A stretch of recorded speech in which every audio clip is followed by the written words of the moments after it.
नमस्कार मित्रांनो, सुख म्हणजे नक्की काय असतं या मालिकेच्या आजच्या भागामध्ये आपण पाहणार आहोत की शालिनी सर्वांवरती ओरडत असते, मला झोपायचं आहे पण तुम्ही झोपू नका, इथेच पहारा देत बसा. सोमनाथ आणि पावनी दोघेही दरवाजा बाहेर असतात. त्यावेळेस पावनी म्हणते की वाघिणीची पार शेळी झाली आहे. सोमा म्हणतो की त्यांची ही दिवसेंदिवस बिघडणारी अवस्था माझ्याच्यानी काही बघवत नाही. शालिनी आतून पुन्हा ओरडते की मला झोपायचं आहे, झोपू द्या, तुमचा आवाज मला आतमध्ये येतोय. ती पुन्हा डचकून उठते आणि दोघांनाही इथेच थांबा असं बोलते. पावनी तिथंच पायाशी बसते आणि मी इथेच आहे, झोपणार नाही असं बोलते. सोमा दरवाजावरती पहारा देतो आणि इथं कोणीही नाही, तुम्ही झोपा निवांत असं सांगतो. शालिनी पुरती रडकुंडीला आलेली असते आणि रडत रडतच म्हणते की मला झोपायचं आहे. इकडे विमल आणि नित्या किचनमध्ये काम करत असतात. नित्या विचारते काही मदत करू का? विमल म्हणते की राग येणार नसेल तर एक मला सांगाल का खरं खरं, काल आम्ही सर्व फटाक्यांची आतिषबाजी बघायला गेलो होतो पण तुम्ही आणि मालकीनबाई मात्र तिथं आल्या नव्हत्या. म्हणजे नेमकी काय चाललं आहे तुमच्या तिघांमध्ये? म्हणजे माझ्या डोळ्यांना जे दिसतंय तेच चाललं आहे की डोळ्याआड काही दुसरं आहे? नित्या म्हणते तसं काहीही नाही. तितक्यात आदिराज येतो आणि आयडे खूप भूक लागली आहे, काय केलं नाश्त्याला असं विचारतो. विमल प्रेमानेच त्याच्या चेहऱ्यावरून हात फिरवते आणि म्हणते की आज दिवस कुठून उगवला आहे? तू सांग तुला काय पाहिजे आहे, मी तुला जे हवं ते बनवून देईल. आदिराज म्हणतो की तुला वाटेल ते बनव, मी आहे बाहेर असं म्हणतो तिथून निघून जातो. विमल रडत असते आणि त्याला विचारते तुम्हाला पोहे चालतील ना? नित्या विमलचा हात धरते आणि म्हणते की अजून कांदे कापलेही नाही, तोच डोळ्यामध्ये पाणी येतंय का? विमल म्हणते माझा राजा आधीसारखा राहिला नाही, तो इथे असून सुद्धा इथे नसल्यासारखा असतो. कधी कधी तर तो माझ्याकडे पाहतो पण त्याच्यामध्ये अनोळखीपणा जाणवतो. नित्या म्हणते की तसं काहीही नाही, तुम्ही वेगळा विचार करू नका. विमल रडतच तिचा हात हातामध्ये धरते आणि तिला देवीसमोर घेऊन येते. विमल म्हणते मग या सगळ्याचा काय अर्थ आहे हे देवी आईच्या साक्षीनेच मला सांगा ना. नित्या म्हणते की देवी आईला माहिती आहे मी तुमच्याशी कधीही खोटं बोलणार नाही आणि कधी चुकीचं सुद्धा वागणार नाही.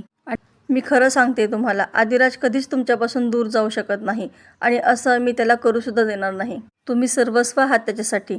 विमल देवीकडे पाहू लागते. आता इकडे आश्रय शालिनीकडे येतो. शालिनी सोफ्यावरती बसलेली असते. आश्रयच्या आवाजाने ती पुन्हा डचकून उठते. आश्रय मोठमोठ्याने हसू लागतो. शालिनी त्याच्यावरती चिडते आणि म्हणते की तुला माहीत नाही का इथं काय झालं आहे आणि हसायला काय झालं आहे? आश्रय म्हणतो की ही जी अवस्था आहे ना ती तुझ्यामुळेच झालेली आहे. जर तू माईंना मारलं नसतंस तर ही अवस्था तुझी झाली नसती. शालिनी चिडूनच म्हणते मग काय करायला पाहिजे होतं? मी मरायला पाहिजे होतं का? जेलमध्ये जायला पाहिजे होतं का? ते काही नाही, आता मला या सगळ्यातून बाहेर काढ. आश्रय म्हणतो जर तुझ्याकडचे पैसे संपले तर मी तुला यातून सगळ्यातून कशा काय बाहेर काढणार? तू इथं कशासाठी आली होती? प्रोजेक्टसाठीच ना. त्या प्रोजेक्टकडे तुझं लक्ष तरी आहे का? ते जर प्रोजेक्ट तुला मिळालं नाही तर तू भिकेला लागशील आणि मग कोण वाचवणार तुला? शालिनी डोक्याला हात लावते आणि भानावर येते. त्या प्रोजेक्टकडे तर माझं लक्षच नाही. ते प्रोजेक्ट नित्याने तर घेतलं नसेल ना आणि असं जर झालं तर भिकेला लागेल मी. तो प्रोजेक्ट मला हवा आहे, त्या प्रोजेक्टसाठीच तर मी इथं आले आहे ना आणि तो जर मला मिळाला नाही तर मी मात्र भिकेला लागेल. तो प्रोजेक्ट नित्याने घेतला आहे का? ती सारखीच आडकाठी करत होती ना. आणि असं म्हणून स्वतःचंच डोकं जोडून घेते. तितक्यात पावणी तिथं येते आणि तिचे हात धरते आणि हे काय करताय तुम्ही असं विचारते. सोमनाथ काळजीनेच म्हणतो की मालकीनबाई तुम्ही असं काय करताय हे? आश्रय बाबा तुम्ही तरी समजून सांगा ना काहीतरी. आश्रय जोरातच शालिनीला ओरडतो की शांत हो. त्यावेळेस शालिनी शांत होते. आश्रय म्हणतो डोकं आपटून घेतलं तरीसुद्धा कपाळावरचं नशीब कसं काय बदलणार तू? आणि अशाने लोक तुला वेडी म्हणतील. शालिनी म्हणते मला त्याचीच भीती वाटतेय. मला लोक वेडी म्हणतील पण मी वेडी नाहीये. मला वेडं नाही व्हायचं. मला रात्री झोपसुद्धा लागत नाही. मी रात्रभर जागी असते आणि डोळे उघडले की वेगळंच काहीतरी घडलेलं असतं. म्हणजे मला भास झालाय की नाही हे सुद्धा कळत नाही. रडवेल्या आवाजातच म्हणते की हे सगळे भास होत आहेत का? हे खरं घडत आहेत का? मला काहीच कळत नाहीये. मला झोप आली आहे, मला झोपायचं आहे. आश्रय म्हणतो की मी तुला शांत झोप देऊ शकतो. शालिनी म्हणते की तू मला खरंच शांत झोप देऊ शकतोस का? आश्रय म्हणतो की तुझी ही वास्तू आहे ना ती तुझ्यामुळे खूप अशांत झालेली आहे.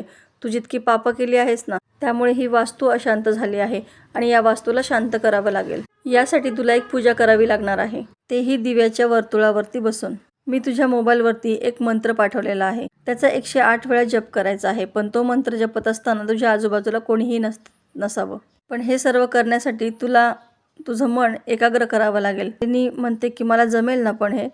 आश्रय म्हणतो तुझी ही अवस्था बघता मला जरा कठीणच वाटते. पण त्यावर सुद्धा माझ्याकडे एक उपाय आहे. असं म्हणून पेटीमधून एक अगरबत्ती काढतो. ही एक खास उदबत्ती आहे आणि ही उदबत्ती जप करताना तुझ्यासमोर लावून ठेवायची. जप झाला की ती विझवून ठेवायची. हे जमेल का तुला असं विचारतो. शालिनी हो जमेल असं म्हणते. आश्रय पुन्हा तिला सांगतो की जप करताना आणि अगरबत्ती लावलेली असताना कोणीही तुझ्याजवळ येता कामा नये. शालिनी सांगते की मला विचारल्याशिवाय खोलीमध्ये कोणीच येत नाही. शालिनी ती उदबत्ती हातामध्ये घेते. आश्रय सांगतो की मी जसं सांगितलं तसंच करायचं आहे. 108 वेळा मंत्र जपायचा आहे आणि हे करत असताना कोणीही तुझ्या आसपास असता कामा नये. तुला आपोआप शांत झोप लागेल. आणि तिथून निघून जातो. आता शालिनी खूप खुश असते आणि आता मला शांत झोप लागेल असं म्हणून ती अगरबत्ती घेऊन खोलीत निघून जाते. आता सोमा आणि पावनी दोघेही बाहेर येतात. पावनी विचारते की कसला विचार करताय. सोमा म्हणतो की तुला वाटतं ना की मालकीनबाईंना भास नाही होते, त्याचाच विचार करत होतो. पावनी म्हणते तुम्हाला तर माझ्यावरती विश्वास नाही ना, तुम्ही मला गप्प केलं होतं ना. सोमा म्हणतो ते ठीक आहे, पण आता मला कुठलीच शंका ठेवायची नाही. पावनी म्हणते की हे सगळं नित्यच करत आहे, मला पूर्ण गॅरंटी आहे. सोमा म्हणतो जो कोणी हे करत आहे ना त्याच्यावरती नजर ठेवावी लागणार आहे, ते शोधून काढावं लागणार आहे आणि मॅडम साहेबांवरती आपल्याला 24 तास नजर ठेवावी लागणार आहे. नाही तर परत परत तेच व्हायचं आणि त्यांचं डोकं फिरायचं. आता मला त्यांची अवस्था काही बघवत नाही. पावनी म्हणते की तुमची साथ असेल ना तर हे काय प्रकरण आहे आपण हे शोधूनच काढू. इकडे नित्या, आदिराज आणि आश्रय तिघेही भेटतात. नित्या म्हणते की हसत आहात म्हणजेच काम झालेलं आहे वाटतं. आश्रय म्हणतो की हो काम झालंय, आता ती अगरबत्ती तिला पाताळात घालेल. खूप घाबरली आहे ती आता. नित्या म्हणते खूप हुशार आहे ती, तिला उदबत्तीचा संशय तर आला नसेल ना. आश्रय म्हणतो की नाही, कारण मी तिला जप करायला सांगितलेलं आहे आणि तेही डोळे मिटून, त्याच्यामुळे तिचं उदबत्तीकडे लक्ष जाणार नाही. नित्या म्हणते हळूहळू हा डोस आपल्याला वाढवत न्यावा लागेल. आदिराज म्हणतो की जयदीपचं डोकं ताब्यात घेण्यासाठी तिने जे जे काही केलं आहे ना ते सर्व आता तिच्यासोबत घडणार आहे. त्यावेळेस त्याला जयदीपसोबत काय काय घडलेलं होतं ते सर्व आठवतं, जेव्हा त्याने देवीची मूर्ती सगळ्यांचा विरोध पत्करून घराबाहेर काढलेली असते. आदिराज म्हणतो तिचं डोकंच आता तिचं शत्रू बनणार आहे, आपल्याला काही सुद्धा करायची गरज लागणार नाही. आता शालिनीची शत्रू होणार आहे. नित्या थँक्यू आश्रय बाबा असं म्हणते. आश्रय म्हणतो की अजून काम झालेलं नाहीये, सगळं काम झालं की मग माझे आभार माना. इकडे शालिनी त्या अगरबत्तीच्या बॉक्सला कवटाळून बसलेली असते आणि आता मला शांत झोप लागेल असं स्वतःशीच म्हणते. तितक्यात पावनी तिथं येते. शालिनी विचारते की तू इथं कशाला आली आहे. पावनी सांगते की मी सोबतीला आली आहे आणि पहारा पण ठेवायचा आहे ना म्हणून. शालिनी म्हणते की इथून जा तू, आणि जर पहाराच करायचा असेल ना तुला तर दरवाजाच्या बाहेर जा, तिथे अंथरूण टाकून झोप, म्हणजे जागच राहा, अजिबात झोपायचं नाही. पावनी पुन्हा विचारते खरंच जाऊ ना मी इथून बाहेर. शालिनी चिडूनच म्हणते मूर्ख आहेस का तू, मगाशी आश्रय बाबा काय बोलला ऐकलं नाहीस का. पूजा मांडायची आहे, मला अगरबत्ती लावायची आहे आणि हे सर्व करताना माझ्याजवळ कोणीही नसायला हवं. पावनी म्हणते की मला वाटलं तुमचं झालं असेल आणि तुम्हाला काहीतरी मदत लागत असेल म्हणून मी इथे आले आहे. शालिनी जोरात तिच्यावरती ओरडते आणि जा असं बोलते. पावनी त्या ठिकाणाहून निघून जाते. शालिनी स्वतःशीच म्हणते की एकदा सांगून हिला कळत नाही का, सारखी ओरडायला लावते. पावनी बाहेर गेल्यानंतर ती दरवाजा लावून घेते आणि अगरबत्तीला कवटाळून बसते.